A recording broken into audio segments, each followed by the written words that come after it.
Hi guys, welcome back to Harrows carnival. റോന പറഞ്ഞനുസരിച്ച് എൻബിയോള് ആ ഒരു കമ്മ്യൂണിറ്റി റൂമിലേക്ക് വരികയാണ്. റോനയാണെങ്കിൽ ഇവളെ കഴിച്ചുകൊണ്ടിരുന്ന ആ ഒരു ഡ്രഗ്സിനെ പറ്റി ഇവളോട് പറയാണ്. ഈ ഒരു ഡ്രഗ്സ് ഉപയോഗിക്കുന്നത് ഓർമ്മകളെ ഇല്ലാതാക്കാൻ വേണ്ടിയാണ്. ഈ ഒരു ഡ്രഗ്സ് നീ കഴിക്കരുത്, ഇത് വളരെയേറെ അപകടകരമാണ്. കാരണം ഇത് കഴിച്ചാൽ നിനക്ക് അൽഷിമേഴ്സ് ഉണ്ടാവും. പക്ഷേ എൻബിയോള് ഇവളുടെ വാക്കുകളെ തള്ളിക്കളയാണ്.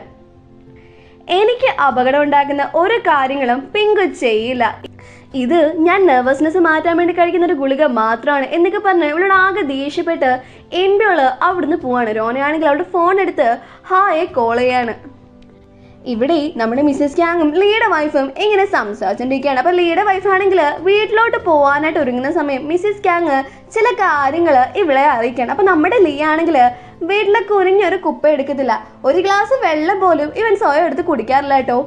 ലീയുടെ വൈഫാണെങ്കിൽ അവനെ ഒരുപാട് വിശ്വസിക്കുന്നുണ്ട്, ഒരുപാട് സ്നേഹിക്കുന്നുണ്ട്. അപ്പം ലീയുടെ ചില കള്ളത്തരങ്ങളൊക്കെ മിസ്സസ് ക്യാങ് ഇവളെ കാണിച്ചു കൊടുക്കുകയാണ്. അന്ന് ആ ഒരു മിനിസ്റ്റർ ആയിട്ടുള്ള മീറ്റിങ്ങിന് ശേഷം ഇവരെല്ലാം കൂടി ചേർന്ന് അടിച്ച് പൊളിച്ചല്ലോ കുടിച്ച് പെൺകുട്ടികളായിട്ടൊക്കെ ഡാൻസ് കളിക്കുന്ന ആ ഒരു ഫോട്ടോയൊക്കെ നമ്മുടെ ലീയുടെ വൈഫിനെ കാണിക്കുകയാണ്. ഇവളാണെങ്കിൽ ആകെ ഞെട്ടി അയ്യോ എൻ്റെ ലീച്ചേട്ടൻ എന്തായി പറ്റിയേ എന്നൊക്കെ പറഞ്ഞ് കരയാണ് കേട്ടോ.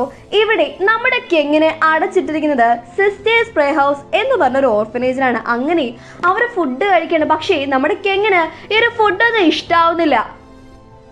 ഈ കുപ്പയൊക്കെയാണോ ഞാൻ കഴിക്കേണ്ടത് അവള് പറയുമ്പോൾ മറ്റൊരു പെൺകുട്ടി പറയുന്നു, നിനക്ക് കിട്ടിയതില്ലേ നന്ദി പറഞ്ഞ് നീ ഇത് കഴിക്കാൻ നോക്ക്. കെങ്ങാണെങ്കിൽ ആകെ ദേഷ്യത്തോടെ ഉണ്ടായിരുന്ന ഡെസ്ക് ബെഞ്ചോ അതുപോലെ ഗ്ലാസ്സുകളൊക്കെ തള്ളി തെറിപ്പിക്കുകയാണ് കേട്ടോ. ഒരു കുട്ടിയാണെങ്കിൽ അത് പിടിച്ചു തള്ളുന്ന സമയം ഇവളാണെങ്കിൽ അവളുടെ സ്വന്തം തല തന്നെ അവിടെ ഒരു ഗ്ലാസ്സിൽ അടിച്ചോണ്ടേ ഇരിക്കുകയാണ്. അവിടെ എന്തൊക്കെയോ തട്ടി മറിച്ചിട്ട് ഇവള് ആ ഒരു നിലത്ത് കിടന്ന് കരയാണ് കേട്ടോ. ശബ്ദം കേട്ട് അവിടെ ഗാർഡ്സ് ഒക്കെ അങ്ങോട്ട് വരികയാണ്. കെങ്ങിനെ മെഡിക്കൽ റൂമിലേക്ക് കൊണ്ടുപോവാണ്. ഈ ഒരു സമയമാണെങ്കിൽ ഇവള് ആ ഒരു ഗാർഡ്സിനെയൊക്കെ തള്ളി മാറ്റി ഓടാണ്. അപ്പൊ കുറേ വട്ടം ഗാർഡ്സ് ഒക്കെ ഇവളെ പിടിക്കാൻ നോക്കുന്നുണ്ടെങ്കിലും ഇവൾ അതൊക്കെ റെസിസ്റ്റ് ചെയ്ത് ഓടി ഒളിക്കാണ്. അവിടെ കണ്ടിരുന്ന ഒരു മുറിയിലേക്ക് ഇവളെ ഏറെ ഒളിച്ചിരിക്കുകയാണ് കേട്ടോ. ഗാർഡ്സിന് ഇവളെ കണ്ടെത്താൻ കഴിയുന്നില്ല. അപ്പൊ അവര് പോയി എന്ന് ഉറപ്പുവരുത്തി അവള് ഈ ഒരു മുറിയിൽ നിന്ന് പുറത്തേക്ക് ഇറങ്ങുന്ന സമയം അപ്പൊ ഇവളെ നിരീക്ഷിച്ചുകൊണ്ട് നമ്മുടെ ഡാൻറ്റെ ഇവള് നിന്നിരുന്ന ആ ഒരു ബിൽഡിങ്ങിന്റെ മുകളിൽ തന്നെ നിൽപ്പുണ്ടായിരുന്നു കേട്ടോ. അവനിങ്ങനെ കെങ്ങിനെ വിളിക്കുകയാണ്. അപ്പൊ അച്ഛന്റെ ശബ്ദം കേട്ട് കെങ് നോക്കുമ്പം അവിടെ നിൽക്കുന്ന ഡാൻറ്റെ അവൾക്ക് ആകെ സന്തോഷമാവാണ്. അപ്പൊ നമ്മുടെ ഡാൻറ്റെ ഫോളോ ചെയ്ത് ഹൂനും അങ്ങോട്ടേക്ക് വന്നായിരുന്നു. അവനാണെങ്കിൽ ഒരു ബ്രിഡ്ജിന്റെ മുകളിലേക്ക് നിൽക്കുകയാണ്. അപ്പോൾ കുറേ വാഹനങ്ങൾ ഇവന് മുമ്പിൽ വന്ന് നിൽക്കുകയാണ്. സൂര്യോനായിരുന്നു. ഇവൻ പറഞ്ഞ അനുസരിച്ചാണ് സൂര്യോൻ അങ്ങോട്ടേക്ക് വന്നത്. ഡാൻറ്റി ഇപ്പം നിൽക്കുന്നത് ആ ഒരു പ്രെയർ ഹൗസിലാണ് ഇവർക്ക് മനസ്സിലാവുന്നത്. അപ്പോൾ സൂര്യോന്റെ കൂടെ ഹൂൻ പോകാൻ ഒരുങ്ങുന്നുണ്ടെങ്കിലും സൂര്യോനെ തടയാണ്. അപ്പോൾ ഇവളുടെ കൂടെ കുറേ ആളുകളുണ്ട് കേട്ടോ. അങ്ങനെ അവർ ആ ഒരു പ്രെയർ ഹൗസിലേക്ക് ചെല്ലാണ്. ഡാൻറ്റി ആണെങ്കിൽ കെങ്ങിനെ കൂട്ടിക്കൊണ്ടുപോയത് ഒരു മുറിയിൽ അവളെ പൂട്ടിയിടാൻ വേണ്ടിയായിരുന്നു കേട്ടോ. ആ ഒരു സെല്ലിന്റെ പുറത്ത് ഡാൻറ്റി വന്ന് നിൽക്കുകയാണ്. അപ്പൊ കെങ്ങാണെങ്കിലോട് ചോദിക്കുന്നു, അച്ഛൻ എന്തിനു വേണ്ടിയാ എന്നോട് ഇങ്ങനെയൊക്കെ ചെയ്യുന്നേ, എന്തിനു വേണ്ടിയാ ഈ ഒരു മുറിയിൽ എന്നെ പൂട്ടിയിട്ടിരിക്കുന്നേ, എന്നോട് പറയൂ, ഇറ്റലിക്ക് പകരം ഞാൻ എന്തുകൊണ്ടാണ് ഇവിടെ നിൽക്കുന്നത്. അപ്പൊ ഡാൻറ്റി ചോദിക്കുന്നത്, എന്താടി ഇതുവരെ നിനക്കൊന്നും മനസ്സിലായില്ലേ, നീ വെറും ഫേക്കാണ്, വെറും വ്യാജം. അന്ന് ആ ഒരു പെൻ ഹൗസും അതുപോലെ ഷോൺസോ ഡിസ്ട്രിക്റ്റിലുള്ള ആ ഒരു സ്ഥലവും നിനക്ക് ഞാൻ തരാതിരുന്നപ്പോഴേ നിനക്ക് മനസ്സിലായി കാണില്ലേ, നീ എൻ്റെ മകളല്ല. കെങ് ചോദിക്കുന്നുണ്ട്, എവിടെ എൻ്റെ ചേട്ടനാടാ, എൻ്റെ ചേട്ടൻ ഈ ഒരു കാര്യങ്ങളൊക്കെ അറിഞ്ഞാൽ എന്താവും നിങ്ങൾക്ക് അറിയാലോ. ഡാൻറ്റി പറയുന്നു, നിന്റെ ഒരു വൃത്തികെട്ടതാവുകൊണ്ട് എൻ്റെ മോന്റെ പേര് നീ ഉച്ചരിച്ചു പോകരുത്. ഹൂൻ എൻ്റെ മകനാണ്, പക്ഷെ നിന്റെ ശരീരത്തോട് ഓടുന്നത് ആ ഒരു വൃത്തികെട്ട സ്ത്രീയുടെ രക്തമാണ്. നീ സൂര്യോന്റെ സ്വന്തം മകളാണ്, മിൻസ്യോന്റെ ഇരട്ട സഹോദരിയാണ് നീ. നിന്നെയും നിന്റെ അമ്മയും തമ്മിൽ വേർതിരിക്കാൻ വേണ്ടിയാണ് ഞാൻ അന്ന് കുട്ടികളെ തമ്മിൽ മാറ്റിവെച്ചത്. കെങ് പറയുന്നില്ല, ഞാനൊന്നും വിശ്വസിക്കില്ല, ഞാൻ എൻ്റെ അമ്മയുടെ സ്വന്തം മകളാണ്. പിന്നെ എന്തിനാണ് നിങ്ങൾ എന്നെ സംരക്ഷിച്ചത്, എൻ്റെ മകളെ പോലെ നിങ്ങൾ വളർത്തിയത്? എടി, അതുകൊണ്ട് എനിക്ക് ഉപകാരങ്ങളെ ഉണ്ടായിട്ടുള്ളൂ.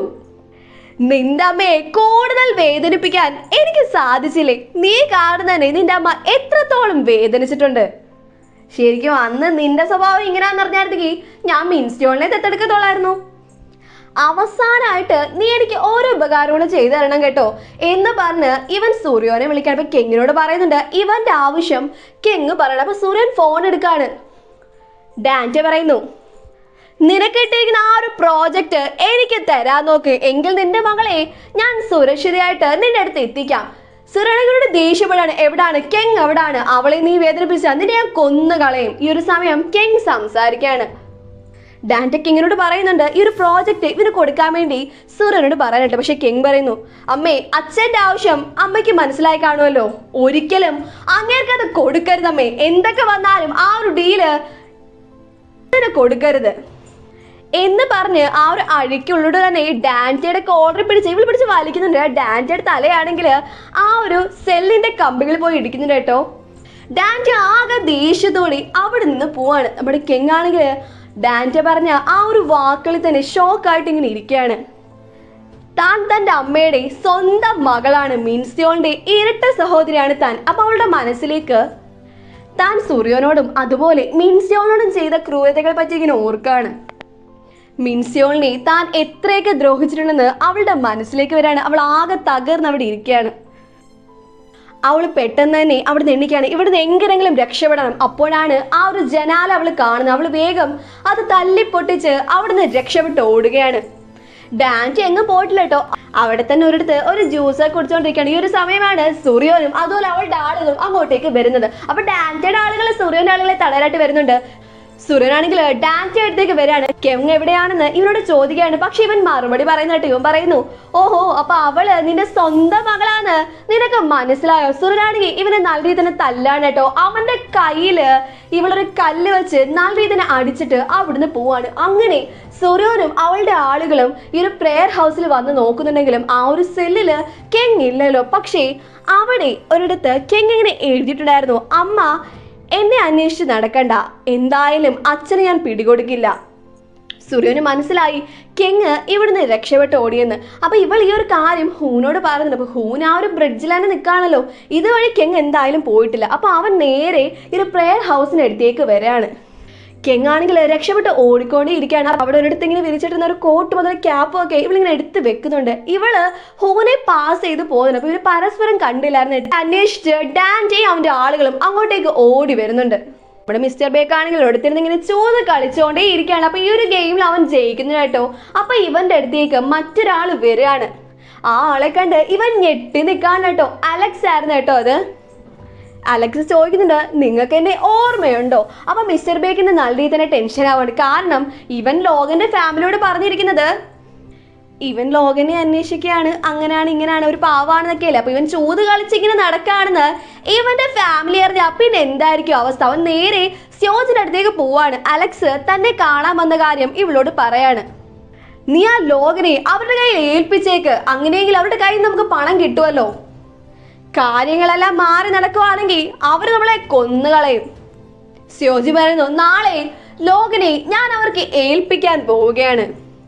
ഈ ഒരു ഫോട്ടോ നീ അവരെ കാണിച്ചേക്കാം. അപ്പൊ ആ ഒരു ഫോട്ടോയില് നമ്മുടെ ലോഗൻ ആ ഒരു മെഡിക്കൽ റൂമിൽ കിടക്കാണ്. അപ്പൊ അവന്റെ അടുത്ത് തന്നെ ഹായ് ഇരിപ്പുണ്ട് കേട്ടോ. നീ അവരോട് പറയണം ഡാൻറ്റയാണ് ലോഗനെ ഒളിപ്പിച്ച് വെച്ചിരിക്കുന്നതെന്ന്. അപ്പൊ മിസ്റ്റർ ബേക്ക് ചോദിക്കുന്നുണ്ട്, അല്ല ഡാൻറ്റയ്ക്ക് മാത്രമല്ലോ ഈ ഫോട്ടോയിലുള്ള ആ ഒരു ഡോക്ടറിനും ഇത് അപകടം വരുത്തില്ലേ? അവള് പറയുന്നു, അതൊന്നും കുഴപ്പമില്ല, എന്തായാലും അവൻ ഡാൻറ്റയ്ക്ക് വേണ്ടി വർക്ക് ചെയ്യുന്നതല്ലേ. അപ്പൊ ഇവള് ഹായയും ഇതിൽ കുരുക്കാണ് കേട്ടോ.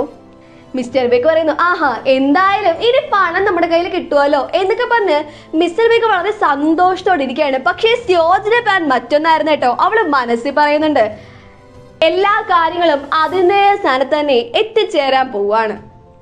ഇവള് ലോഗന്റെ ആ ഒരു മെഡിക്കൽ റൂമിലോട്ട് ചെന്നിട്ട് എന്തോ ഒരു ഇഞ്ചക്ഷൻ ലോഗന്റെ ദേഹത്തെ കുത്തി വെക്കുന്നുണ്ട്. അവള് പറയുന്നു, ലോഗൻ നീ വളരെ നല്ലൊരു സ്ഥലത്തോട്ട് ഇനി പോവാൻ പോവാട്ടോ.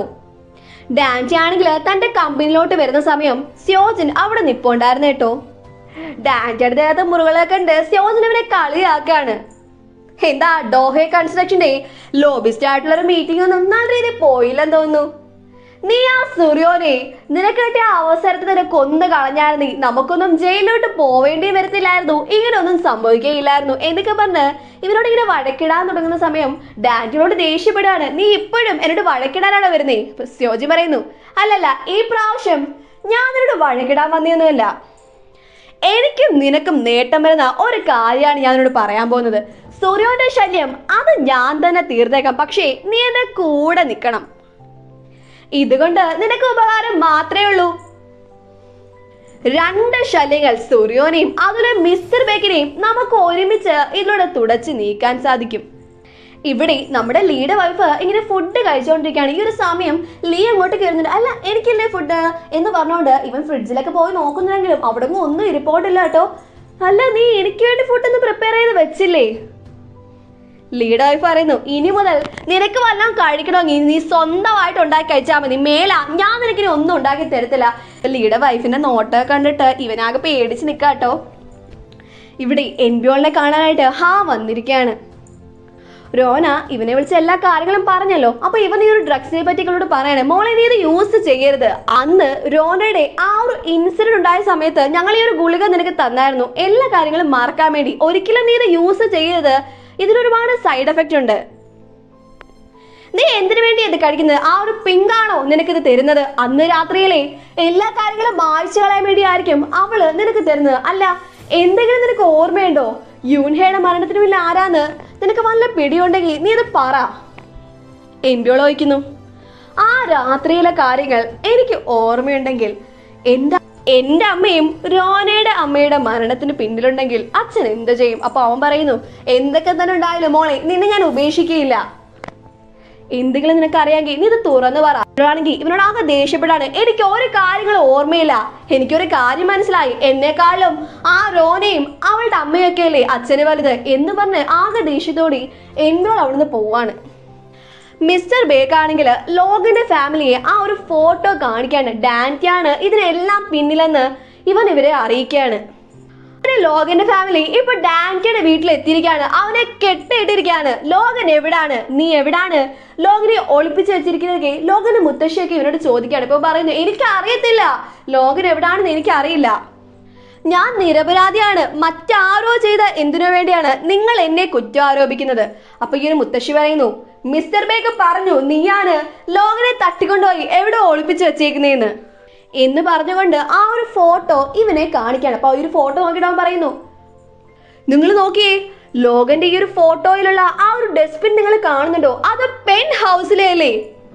അപ്പോഴാണ് ലോഗന്റെ ഫാമിലിയും അത് നോട്ടീസ് ചെയ്യുന്നത്. ഡാൻറ്റ പറയുന്നു, സൂര്യനാണ് ഇതിനെല്ലാം പിന്നിൽ, അവളാണ് ലോഗനെ ഒളിപ്പിച്ച് വെച്ചിരിക്കുന്നത്, ഉറപ്പായും പെൻ ഹൗസിൽ തന്നെ ലോഗൻ കാണും. ഇവിടെ നമ്മുടെ സൂര്യനാണെങ്കിൽ കെങ്ങിന്റെ ആ ഒരു ഫോട്ടോയിൽ ഇങ്ങനെ നോക്കിയിരിക്കുന്ന ടൈമിലാണ് വേലക്കാരി ഇവിടെ അടുത്തോട്ട് വരുന്നത് കേട്ടോ. സ്റ്റോറേജ് റൂമിൽ നിന്ന് എന്തോ ഒരു സ്മെല്ല് വരുന്നുണ്ടെന്ന് ഇവളോട് പറയാണ്. അങ്ങനെ ഇവൾ ആ ഒരു വേലക്കാരുടെ കൂടെ പോവാണ് കേട്ടോ. അപ്പൊ നമ്മുടെ പെൻ ഹൗസ് തന്നെ ഉണ്ടായിരുന്ന ഒരു സീക്രട്ട് റൂമിലോട്ടാണ് ഈ ഒരു വേലക്കാരി ഇവളെ കൊണ്ടുപോകുന്നത്. ഈ ഒരു സീക്രട്ട് റൂമിനെ പറ്റി നമ്മുടെ സൂര്യോൻ അറിയത്തില്ലായിരുന്നു കേട്ടോ. അങ്ങനെ ആ ഒരു മുറി തുറന്ന് അകത്തേക്ക് കയറുമ്പം ഒരു മെഡിക്കൽ സെറ്റപ്പിലാണ് അവിടെ ഉള്ളത്. അപ്പൊ ആ ഒരു ബെഡില് ഏതോ ഒരു പേഷ്യന്റ് കിടപ്പുണ്ട് കേട്ടോ. അവന്റെ അടുത്തേക്ക് ചെല്ലുന്ന ടൈമിലാണ് മറ്റൊരു വാതിലൂടെ ലോഗന്റെ ഫാമിലിയും ഡാൻറ്റയൊക്കെ അങ്ങോട്ടേക്ക് കയറി വരുന്നത്. ആ ഒരു ബെഡിൽ കിടക്കുന്നത് നമ്മുടെ ലോഗനാണ് കേട്ടോ. അപ്പൊ ലോഗന്റെ ഫാമിലി ആകെ ദേഷ്യത്തോടെ ഇവളോട് ചോദിക്കുകയാണ്, എന്തിനു വേണ്ടിയാണ് നീ ലോഗനോട് ഇങ്ങനെയൊക്കെ ചെയ്തത്? അപ്പോഴാണ് സൂര്യന് മനസ്സിലാവുന്നത് ആ ഒരു ബെഡിൽ കിടക്കുന്ന ലോഗനാണെന്ന് കേട്ടോ. പക്ഷേ അവനെ ഒന്ന് കാണാൻ പോലും ഇവളെ സമ്മതിക്കുന്നില്ല. ഡാൻറ്റ പറയുന്നു, എന്നാലും നിന്റെ മകളോടുള്ള പ്രതികാരം ചെയ്യേണ്ടത് ലോകന് ജീവൻ എടുത്തോണ്ടായിരുന്നില്ല കേട്ടോ. നീ എന്തിനു വേണ്ടിയാണ് ഇത്രയും നാളും ഇവനെ ഇങ്ങനെ ടോർച്ചർ ചെയ്തോണ്ടിരുന്നത്? സൂര്യൻ പറഞ്ഞു, ഞാനല്ല, എനിക്കറിയില്ലായിരുന്നു ലോകനെ പറ്റിയൊന്നും, ഇവൻ എങ്ങനെയാണ് ഇവിടെ വന്നേന്നും എനിക്കറിയില്ല. ലോഗന്റെ ഫാമിലി ആകെ ദേഷ്യത്തോടെ ഇവളെ അവിടുന്ന് പിടിച്ചുകൊണ്ട് പോവാണ് കേട്ടോ. ഈ ഒരു സമയം നമ്മുടെ ലോഗന്റെ പൾസ് വളരെ തന്നെ ഡൗൺ ആവുക കേട്ടോ. അപ്പൊ അവന്റെ ഫാമിലി ഓടി അവന്റെ അടുത്തേക്ക് ചെല്ലാണ്. ലോഗന്റെ മുത്തശ്ശിയാണെങ്കിൽ സൂര്യോനെ അവിടുന്ന് പിടിച്ചുകൊണ്ട് പോകാനായിട്ട് പറയാണ്. ലോഗന്റെ ഈ ഒരു അവസ്ഥയ്ക്ക് കാരണക്കാരായവരെയൊക്കെ കൊന്നു കളയാൻ ഈ ഒരു മുത്തശ്ശി പറയാണ്. അങ്ങനെ നമ്മുടെ മിസ്റ്റർ ബേക്ക് ഇങ്ങനെ പൈസയൊക്കെ എണ്ണിക്കൊണ്ടിരിക്കുന്ന സമയം ഇവനെ ആ ഒരു ഗാർഡ്സ് ഒന്ന് പിടിച്ചോണ്ട് പോവാണ്. ഒപ്പം തന്നെ ഹായയും അവര് പിടിച്ചോണ്ട് പോവാണ്. ഡാൻറ്റയും സ്യോജനും ഇപ്പൊ അവരുടെ വിജയം പെൻ ഹൗസിൽ ആഘോഷിച്ചുകൊണ്ടിരിക്കുകയാണ്. ഡാൻറ്റ പറയുന്നു, ശരിക്കും നമ്മൾ നല്ലൊരു ടീമല്ലേ, നമ്മുടെ എല്ലാ ശല്യങ്ങളും ഒഴിഞ്ഞു പോയിരിക്കുന്നു, എന്നാലും നിനക്ക് സൂര്യോനോട് എന്താ ഇത്രയധികം വെറുപ്പ്? അതെ, സൂര്യോൻ സ്യോജിന്റെ ആജന്മ ശത്രുവാണ് കേട്ടോ. ഇവരോടുള്ള ആ ഒരു ദേഷ്യം ഇവക്ക് ഇന്ന് ഇന്നലെയും തുടങ്ങിയൊന്നുമല്ല. അന്ന് നമ്മുടെ പെൻ ഹൗസിന്റെ ഫസ്റ്റ് എപ്പിസോഡ് നോക്കിയാൽ നിങ്ങൾക്ക് കാണാം, സ്യോജിന്റെ വീട്ടിൽ വെച്ച് ഒരു പാർട്ടി നടത്തിയായിരുന്നു. അന്ന് സ്യോജൻ ഒരു പൈ കേക്കായിരുന്നു ഇവർക്ക് വേണ്ടി പ്രിപ്പയർ ചെയ്ത് വെച്ചിരുന്നത്. ഇതേ പൈ കേക്കാണ് സൂര്യോൻ ഗിഫ്റ്റ് ആയിട്ട് ഇവർക്ക് കൊണ്ടുവന്ന് കൊടുക്കുന്നത്. അന്ന് എല്ലാവരും സൂര്യോനെ മാത്രം പുകഴ്ത്തുന്നുണ്ടായിരുന്നു. ഇവള് ഹായോട് സംസാരിച്ചിരുന്ന ടൈമിൽ ഹായും ഇവളോട് പറയുന്നുണ്ടായിരുന്നു, നീ സൂര്യോനെ കണ്ടുപിടിക്കുക, എത്ര സപ്പോർട്ടീവാണ് അവളുടെ ഹസ്ബൻഡിനോട്. അപ്പൊ അന്ന് മുതലാണ് സൂര്യോനോട് ഇവക്ക് ആ ഒരു പക തുടങ്ങുന്നത്. സൂര്യോന്റെ എല്ലാം തനിക്ക് തട്ടിയെടുക്കണം, അവളുടെ ഭർത്താവിനെ, അവളുടെ പദവി, ഈ ഒരു പെൻ ഹൗസ്, അങ്ങനെ എല്ലാം തനിക്ക് തട്ടിയെടുക്കണം എന്ന ആ ഒരു ആഗ്രഹം, ആ ഒരു മോഹം അന്നാണ് ഇവൾക്ക് തുടങ്ങിയത്. ഗാഡ്സ് ആണെങ്കിൽ സൂര്യനെ ഇപ്പൊ ഒരു വില്ലയിൽ കൊണ്ടുവന്ന് പൂട്ടിയിടാൻ കേട്ടോ. ഇവളോട് പറയുന്നുണ്ട്, പ്ലീസ് എന്നെ ലോകനടുത്തേക്ക് കൊണ്ടുപോകും, എനിക്കൊന്നും അറിയില്ലായിരുന്നു, ഞാനല്ല ലോകനോട് അങ്ങനെ ഒന്നും ചെയ്തത്, ലോകനെ ഞാൻ പ്രണയിച്ചിരുന്നു എന്ന് പറഞ്ഞ് അവൾ ആ ഒരു സോഫയിൽ ഇങ്ങനെ കരഞ്ഞുകൊണ്ടിരിക്കുന്ന ആ ഒരു ടൈമിലാണ് പെട്ടെന്ന് അവളുണ്ടായിരുന്നൊരു മുറി തുറക്കുന്നത്. അവിടെ നിന്നും ഒരാള് ഇവളുടെ അടുത്തേക്ക് വരികയാണ്. അതെ, അത് നമ്മുടെ ലോകനായിരുന്നു. അവനാണെങ്കിൽ ഒരു വീൽ ചെയറിൽ ഇവളുടെ അടുത്തേക്ക് ഇങ്ങനെ വരികയാണ്. ഇവനെ കണ്ട് ഇവളാകെ ഷോക്കായിട്ടിരിക്കുകയാണ്. ലോകൻ പതിയെ ആ ഒരു വീൽ ചെയറിൽ നിന്ന് എണ്ണീറ്റ് ഇവളുടെ അടുത്തേക്ക് നടന്നു വരികയാണ്. ഇവളെ അവൻ കിസ് ചെയ്യാണ്. അതെ, നമ്മുടെ ലോകൻ ജീവനോട് ഉണ്ട് കേട്ടോ. അപ്പൊ ഗായ്സ്, നമുക്ക് അടുത്ത പാട്ടിൽ കാണാം കേട്ടോ. Stay tuned.